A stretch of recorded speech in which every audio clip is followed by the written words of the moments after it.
Olá, o Educa Floripa está entrando no ar. No programa de hoje, no quadro Ser Professor, nós fomos conhecer a Patrícia Oliveira Machado, ela que é professora lá da Escola Básica Municipal Antônio Pascoal Apóstolo, na matéria especial Centro de Atendimento às Pessoas com Deficiência Visual. E no quadro é o seguinte, o nosso momento de reflexão, incentivar o hábito da leitura é o tema. Bom, hoje nós vamos começar aqui o Educa Floripa de uma maneira diferente. Nós vamos conversar com uma pessoa muito especial, eu tenho certeza você aí de casa vai adorar conhecê-lo, mas ele vai fazer a apresentação, na verdade uma audiodescrição, por favor. Olá, Duran. Meu nome é Henrique Salles Rosica, sou presidente da SIC. Eu tenho 1,75 m, eu tenho cabelos brancos, pele branca e um cavanhaque branco. Estou trajando uma camisa clara e um blazer cinza. Eu tenho 90 quilos. Muito bem. Em respeito, então, aos nossos telespectadores aí, deficientes visuais, eu também vou fazer a minha autodescrição. Eu tenho 1,74 m, pele branca, cabelo baixo, grisalhos, um cavanhaque também grisalho, e tenho 80 quilos, estou trajando uma camisa clara, né, branca com alguns quadriculada, né, mais ou menos isso. Que exercício maravilhoso, eu nunca tinha feito uma audiodescrição de mim, é difícil a gente falar da gente, né, como é que a gente está trajado e tal. Henrique Salles é presidente da SIC, Associação Catarinense para a Integração do Cego. Muito obrigado por aceitar o nosso convite para essa entrevista, Henrique. Eu gostaria que você falasse um pouquinho da SIC para o nosso telespectador, né? A estrutura, quanto tempo vocês estão aí atuando, né? Como é que é o atendimento da SIC? Então, o endereço da SIC é Rodovia Virgínio Várzea, 1300. Nós temos sede própria e há 45 anos estamos atuando nessa área. Completamos este ano 45 anos. Né? Nós trabalhamos com duas bandeiras. A primeira é a defesa de direitos da pessoa com deficiência. E a segunda, a habilitação, reabilitação da pessoa com deficiência visual. Hoje a SIC atende a pessoa cega e também com baixa visão, né? É isso? Correto. E também estamos começando um atendimento da surdo-cegueira. Da surdo-cegueira, que é a pessoa que tem as duas deficiências. As duas deficiências, a surdez e a cegueira. Bom, rapidamente, hoje nós chamamos, né, não é associado, não é afiliado, é aluno. Né? Quem utiliza os serviços hoje da SIC é considerado aluno porque ele vai lá para aprender. Né? Hoje a SIC recebe desde recém-nascidos, pessoas cegas já de nascença e pessoas que vão adquirindo a doença com o passar do tempo, é isso? Correto. Nós temos hoje matriculados 220 alunos, entre crianças, bebês, né? São crianças de 0 a 14 anos, adolescentes, jovens, pessoas adultas e inclusive da terceira idade. E aí eu quero me ater um pouco às pessoas que vão adquirindo a doença com o passar do tempo, né? Como é que é feito esse processo de receber esse aluno, né? Como é que é o estado emocional que chega essa pessoa na SIC hoje? Realmente a pessoa com a perda visual ou parte dela, ela chega com a autoestima muito baixa. Então, existe um trabalho de aceitação. A pessoa tem que aceitar a condição dela primeiro. Aí começa todo o processo de reabilitação. Esse espaço entre a sua aceitação, nós chamamos de luto, né? Até ele conseguir entender que ou é isso ou é isso. Não tem plano B. Não tem plano B. E aí ele chega lá nesse acolhimento e aí é feito um trabalho com ele. Tanto a pessoa cega de nascença, né, que são características diferentes, né? A pessoa cega de nascença vai já como criança, então vocês atendem aí as crianças também, né? E quem vai adquirindo já é quase numa fase mais adulta, né, desse processo. Mas tanto um quanto o outro aluno que chega, como é que ele é recebido ali? É feita uma triagem? Qual é o primeiro passo, o primeiro processo, né, para se tornar aluno da SIC? Então, eles são encaminhados para a SIC, através dos CRAS, dos postos de saúde. através do INSS e clínicas oftalmológicas. Eles não chegam direto na SIC, eles Não, são direto não, insisto. Aí passam por uma entrevista de avaliação e depois por uma triagem, né, por 5 profissionais. É uma triagem na qual vai detectar o grau da sua deficiência. E aí ele, depois que passou por essa triagem, por todos esses profissionais, e aí eles vão detectar que grau ele está, ele entra numa tipo de uma fila de espera para ele poder ser atendido, porque você falou aqui nos bastidores que a demanda é muito grande, né? Não dá para atender todo mundo ao mesmo tempo. Então, como é que é feito isso? Sim, existe uma demanda reprimida e ao longo do ano se faz 2 até 3 chamadas. Essas chamadas são 20, 30 pessoas cada vez. Né? Que a SIC atende aí, passa a atender, né? Passa a atender. Muito bem. A gente vai dar uma paradinha rápida agora, porque na volta eu quero falar sobre a parceria entre a SIC e a Secretaria de Educação de Florianópolis, porque agora eu vou chamar o quadro, né, que a gente ouve o relato de educadores da Rede Municipal de Ensino para saber as motivações de ser professor. Um espaço onde a gente dá voz a profissionais que estão na linha de frente das escolas. Hoje a gente conhece a Patrícia Oliveira Machado, que há 30 anos trabalha com educação. Vamos conhecê-la.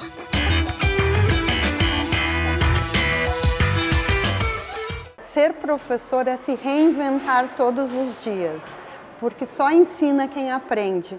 Então a gente tem que estar o tempo inteiro aprendendo, estudando, se renovando, ligado em todas as novas tendências, né, para passar o melhor para os alunos. Quando a gente ensina com coração e traz a aprendizagem significativa para os alunos, isso retorna. Retorna quando a gente vê eles crescendo na aprendizagem, retorna no carinho, que isso é impagável, né? E hoje em dia a gente trabalha de uma forma que a gente apresenta o conteúdo, mas a gente traz a reflexão junto.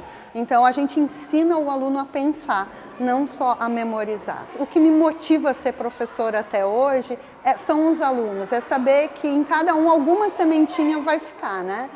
Que eles vão levar para a vida os conhecimentos que a gente traz todos os dias e que a gente busca que seja sempre significativo, ou seja, não é só um conteúdo dado por ser dado, mas que eles consigam assimilar e levar para casa, para a vida, para as famílias, enfim, para o mundo.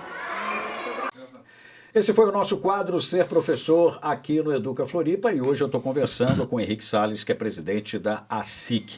A ASIC que tem uma parceria, né, Henrique, com a Secretaria de Educação de Florianópolis. Como é que funciona essa parceria? Ela funciona da seguinte forma. São convênios firmados com as secretarias e a da Educação é um dos maiores convênios que nós temos. A Secretaria da Educação Municipal. Essa parceria, com essa parceria nós conseguimos atender um número maior de pessoas que nos procuram. Ela fornece a merenda, porque os alunos ficam praticamente o dia todo na SIC. Então, são oferecidas 3 refeições diárias, café da manhã, o almoço e o café da tarde.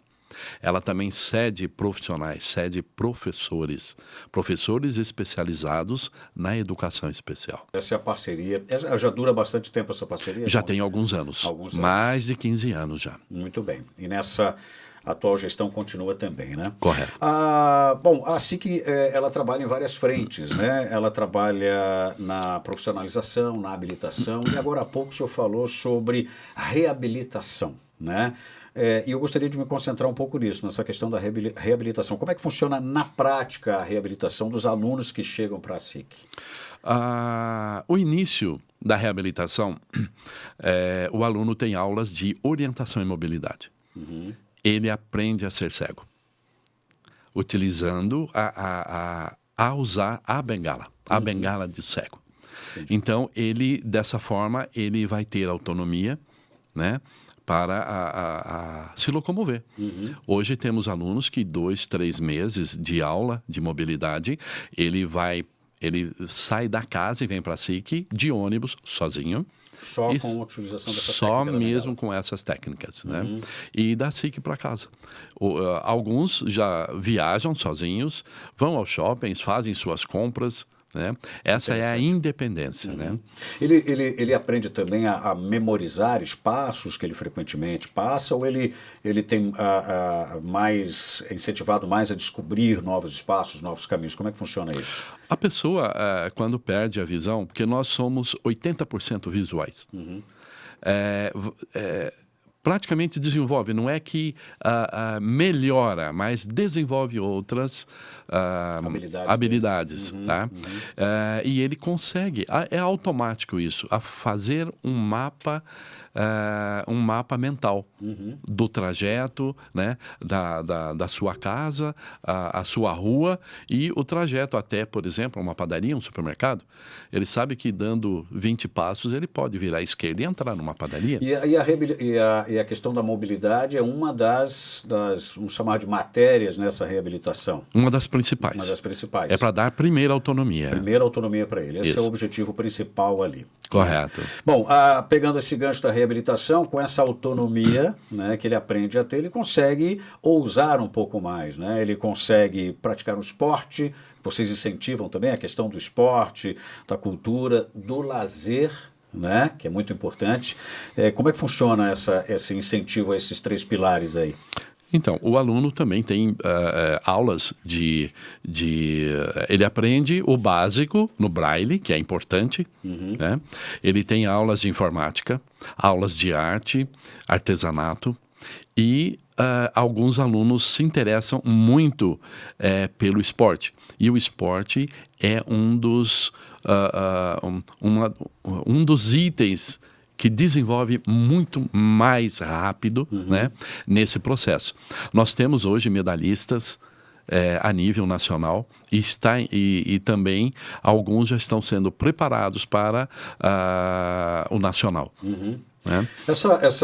A pessoa que é cega, que nasce cega, ela tem essa aula, por exemplo, de Braille, né? A gente falou da bengala, falar um pouquinho do Braille ali. E a pessoa que vai adquirindo a seguir, com o passar do tempo, ela já vai se preparando para no futuro ler em Braille? Como é que funciona? Serve para as duas situações ali? Sim, o Braille hoje, ele é para não perder a essência, né? O Braille é uma língua que foi muito difundida e muito usada. É importante. Nós hoje, as aulas são mais o básico, né? Porque hoje existem muitos recursos para a pessoa com deficiência visual, inclusive. São aplicativos de voz, né, que ajudam muito. A leitura mesmo hoje, poucas pessoas utilizam o Braille porque ele gosta do tato, né? Sentir as letras ali em Braille. Né? Mas a maior parte, os jovens principalmente, eles têm esse recurso de aplicativos, né? Os audiobooks. Audiobooks. A gente vai dar mais uma paradinha agora, Henrique. Na volta eu quero falar um pouco sobre políticas públicas para o cego, a sua percepção. Antes, eu quero chamar aqui o quadro, a nossa matéria especial, aliás. A escola é direito de todos e a educação tem a obrigação de ser inclusiva. Aliás, uma das bases da educação inclusiva é criar condições para uma prática voltada às necessidades dos estudantes. Nesse sentido, o Centro de Atendimento às Pessoas com Deficiência Visual tem dado um belo exemplo. Nossa equipe, claro, visitou o local para conhecer melhor o trabalho desenvolvido por lá. Vamos conferir. Ana, muita gente não conhece o trabalho desenvolvido aqui no centro. Qual é o papel de vocês? O que vocês fazem aqui? Então, aqui é o Centro de Atendimento às Pessoas com Deficiência Visual, que englobam as pessoas cegas e com baixa visão, onde a gente produz material em braille, em relevo, a gente utiliza diversos recursos de textura para as pessoas identificarem os conceitos trabalhados nos livros didáticos, nos livros de literatura. A gente também produz personagens em 3D, tudo para os estudantes com deficiência visual, né? Da rede municipal de Florianópolis, tanto da educação infantil, do ensino fundamental e da educação de jovens e adultos. Como é que as demandas chegam até aqui, né? Então, por mais que a gente tenhamos esse público definido, a gente produz um material conforme a necessidade de cada estudante, entendendo esse estudante conforme o nível de ensino, o processo de aprendizagem dessa criança. Então, a partir da necessidade específica, durante o ano, né, diariamente, mensalmente, a gente faz essa articulação com a unidade educativa. Então, na unidade educativa, nós temos os professores de atendimento educacional especializado, né, que atuam nas nossas salas multimeios, que nacionalmente são conhecidas como salas multifuncionais. Eles fazem um atendimento lá na ponta com esse público e articulam com o centro, né, todas as necessidades pedagógicas de recursos para essas crianças terem acesso ao conhecimento que é construído, né, e articulado com os professores em sala de aula. E aqui, vocês têm uma equipe multidisciplinar. Quem faz parte, né, do quadro de vocês? Então, aqui nós temos professores, né? Todos são servidores municipais da rede, onde atuam um bom tempo, com experiência, formação. Então, nós temos os transcritores, quem produz o material, né? Todo o material. E nós temos 2 revisores, que são cegos. E isso é muito importante, porque eles revisam todo o material necessário para esses estudantes. Então, passa tudo que é produzido pelas professoras com formação na área, em relação a braille, a relação a toda a produção de relevo, dos materiais, dos livros didáticos, passam por esses 2 profissionais. Então, a partir do momento que eles passam, né, e revisam esse material, eles colocam para as meninas, não, tá tudo ok, essa criança vai conseguir ter acesso ao conhecimento, né? Que é o mesmo conhecimento compartilhado com as demais crianças da sala de aula dela. Então, eles fazem a revisão, muitas vezes tem conceitos como o sol, a lua, as montanhas, né? Dentro de um livro didático. Esse material, eles podem colocar, não, precisa de mais elementos para essa criança identificar que isso, por exemplo, é uma montanha. Então, é esse material todo produzido e também a gente tem um feedback, né, da própria criança, muitas vezes da família, porque essa criança também leva esse material para casa, né, que é produzido, por exemplo, na pandemia. Essas profissionais foram até as residências dessas crianças levar um material que elas não perdessem, né, esse contato, né, e esse processo de conhecimento, esse processo de aprendizagem, inclusive ao uso do recurso. Né? Então, celas em braille, todas as meninas... É um trabalho muito bonito de inclusão e de integração desses estudantes efetivamente na sala de aula, né? Esse é nossa meta, nossa perspectiva, né? A gente sempre coloca isso como perspectiva, né? Que cada vez mais a gente produza, que a gente atua. Esses profissionais também atuam como assessoramento, né? O que significa isso? Eles também vão em loco numa unidade educativa para mostrar esses outros processos de comunicação. Né? Porque tem pessoas que se comunicam também em braille. A gente tem um exemplo que as meninas foram até uma unidade que, por exemplo, não tinha nenhuma criança com deficiência visual. Mas elas estavam lá explicando para as crianças pequenas todo o processo de comunicação que os cegos e baixa visão utilizam. É um trabalho muito próximo das unidades escolares e das crianças, né, desses estudantes.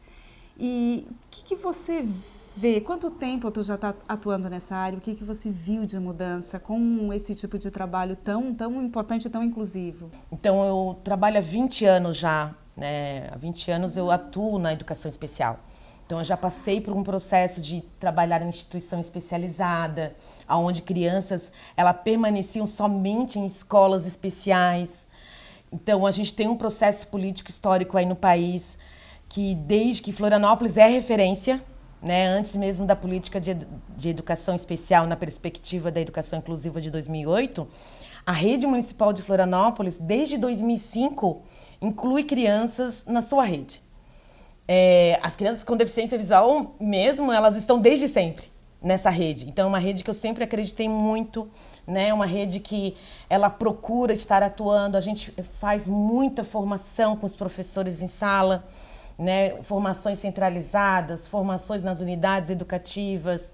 Então, toda a chamada, até a gente Às vezes eu pressiono um pouco a equipe, né? Então toda a necessidade levantada, quando essa unidade que eu mencionei de exemplo, que elas foram e trabalhar a questão da comunicação em braille, e não tinha nenhuma criança com deficiência visual, elas foram porque eu vi que a professora estava trabalhando, eu estava fazendo uma formação. Assim, gente, por que vocês estão trabalhando no braille? Vocês sabiam que tem uma equipe que pode vir aqui e ensinar as crianças, por exemplo, utilizar uma máquina braille?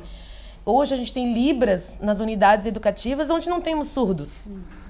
Então é uma conquista, né? Não só minha, mas tem toda uma equipe, tem toda uma secretaria, toda uma gestão envolvida, que possamos manter como referência, mas não por um status, né? Mas manter por uma sociedade... Por uma mudança de comportamento para uma sociedade melhor. Mais justa. Essa foi a nossa matéria especial aqui no Educa Floripa, mostrando um pouco do trabalho do Centro de Atendimento às Pessoas com Deficiência Visual, que inclusive é o nosso tema de hoje. Eu estou aqui com o Henrique Salles, que é presidente da ACIC, Associação Catarinense para a Integração do Cego. Henrique, como é que você vê atualmente a questão das políticas públicas para o cego no Brasil? Não só para o cego, mas para todo o tipo de deficiência. Uhum. Eu sempre comento em nossas reuniões, quando participamos aí de palestras, em que o Brasil ele possui a melhor legislação das Américas no que diz respeito à inclusão e acessibilidade. Uhum. A LBNI, a Lei Brasileira de Inclusão, mais precisamente a Lei 13.146 de 2015, ela compilou tudo o que existia nesse sentido e lançou a Lei Brasileira de Inclusão. Ela é moderna, completa, então o Brasil tem esse título de possuir a melhor legislação hoje nessa área. Mas o Brasil também tem um outro título. E ele está em primeiro lugar também em não cumprir a legislação. Tem a lei, mas não tem o cumprimento. Mas não tem o cumprimento. Uhum. Por isso é importante nós, o terceiro setor, né, que vamos cobrar. Eu acho que nesse momento aí de uma lei, uma das melhores do mundo, do planeta, e o não cumprimento, o negócio é a fiscalização, né? As pessoas observarem a lei e também ajudarem a fiscalizar onde não está sendo cumprido, né? Aplaudir o que está sendo cumprido, isso também é importante porque chama a atenção, né? Muitas vezes o leigo não conhece a legislação, né? E tem também aqueles que não respeitam, né? Colocam na vaga que não é para colocar, fazem uma calçada que não está dentro da conformidade da lei, etc. Muito bem, a gente vai dar mais uma paradinha agora. Daqui a pouquinho na volta eu quero falar sobre como as pessoas podem se tornar voluntários da ACIC e como as pessoas podem colaborar com ela. Porque agora a gente tem o nosso momento de reflexão, a gente dá uma paradinha. No quadro é o seguinte... É o seguinte, ler é viajar pelo mundo sem sair de casa. Sabe que eu estou aqui num espaço, numa biblioteca de uma das nossas escolas, e eu queria contar para você que eu aprendi a gostar dos livros por causa da minha mãe. Minha mãe era professora de escola pública, escola do estado, e ela me ajudou de uma maneira muito legal. Quando eu fazia uma coisa errada na minha infância, ela dizia assim, Maurício, vai ler um livro. E ela me dava um livro, fazia de 10 a 20 perguntas, que chamava aquilo de ficha de leitura.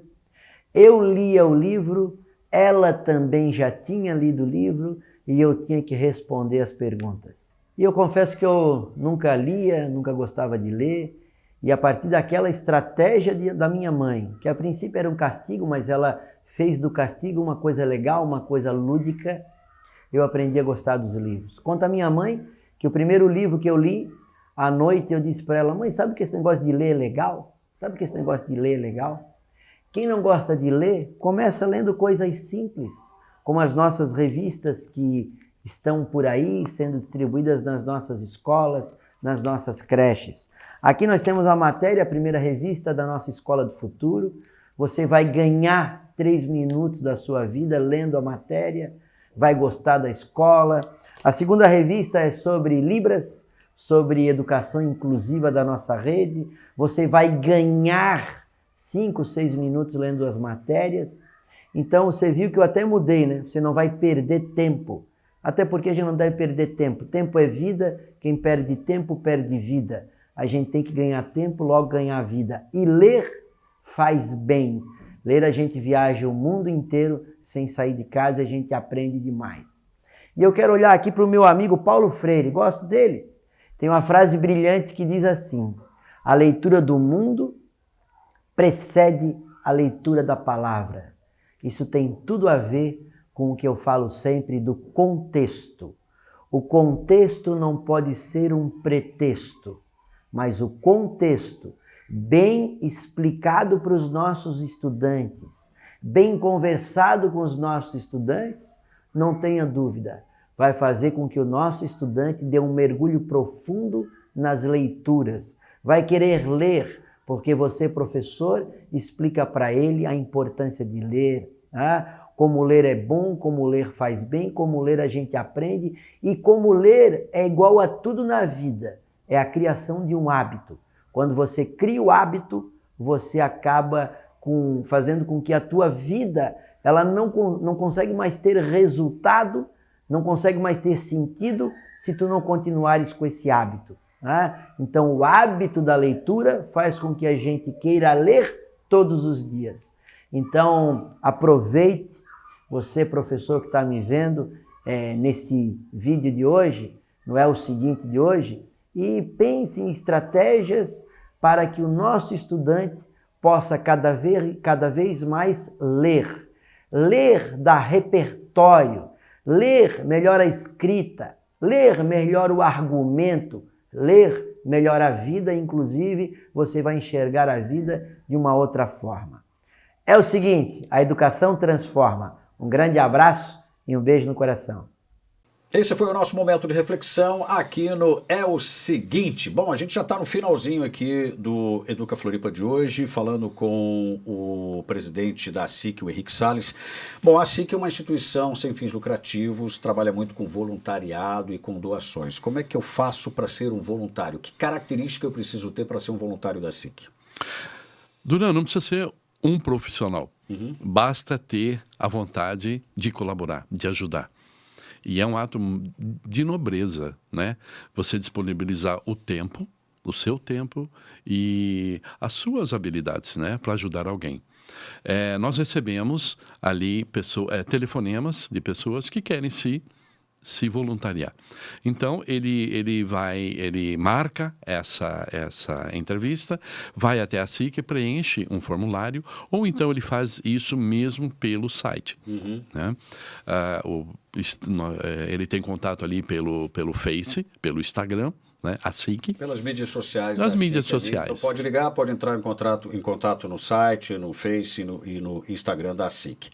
Bom, isso para ser voluntário. Agora, como é que eu faço para colaborar? Que tipo de colaboração eu posso dar? Financeira, com doações, como é que é? Então, nós temos também os associados da SIC, porque a SIC é uma associação. Né? Esses associados colaboram mensalmente, através, inclusive, pela conta de luz. A Celesc, ele faz uma parceria com a Celesc. Uma parceria, isso. E ele pode depositar também direto na conta da SIC. A gente está passando a conta aqui embaixo, aqui para você conferir. Correto. E pelo Pix, né?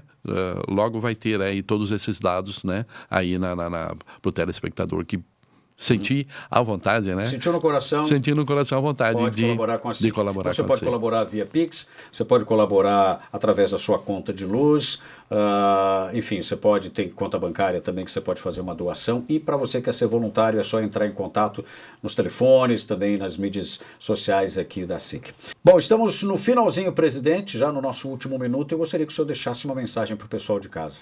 Então, nós... como eu já disse, nós temos 45 anos de experiência nessa área. Né? Você que sentir no coração essa vontade de colaborar, seja financeiramente ou com as suas habilidades, né? Nos procure, nós estamos ali com portas abertas, né? Para receber qualquer tipo de donativo, inclusive nós temos um brechó. Bacana. Tá? Nós aceitamos todo tipo lá no de site doação. tem essas informações também. Tem essas informações também. Muito bem. Bom, hoje eu falei com o Henrique Salles Rosica, presidente da SIC, que é a Associação Catarinense para a Integração do Cego. Antes de mais nada, muito obrigado pela sua presença, parabéns pelo trabalho da SIC, que ela continue fazendo esse trabalho por mais 45 anos. Muito obrigado, viu? Obrigado, Duné. Bom, o Educa Floripa fica por aqui. A gente se encontra no próximo programa. Até mais.